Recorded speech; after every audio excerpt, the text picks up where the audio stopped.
friends.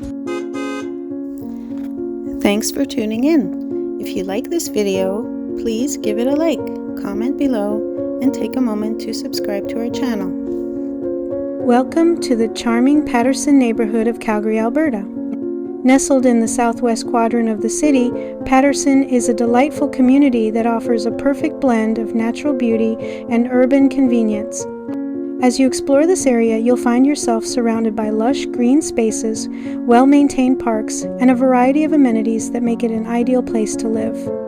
The neighborhood was named after Dr. James Patterson, a prominent Calgary physician and philanthropist who made significant contributions to the city's medical community. Patterson is situated on the western edge of the city, offering stunning views of the Rocky Mountains. This prime location provides residents with easy access to outdoor activities such as hiking, biking, and skiing, making it a haven for nature enthusiasts.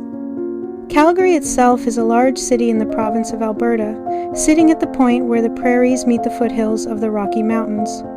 It became a city in 1894 and grew quickly because of the railway, ranching, and the oil industry. Today, Calgary is one of Canada's major cities, known for its energy sector, clean streets, and friendly people. The city is also famous for the Calgary Stampede, a huge rodeo and festival held every summer. With a mix of modern downtown life and access to beautiful natural areas, Calgary offers the best of both worlds. Thank you for joining us on this tour of Calgary, Alberta.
Thanks for watching!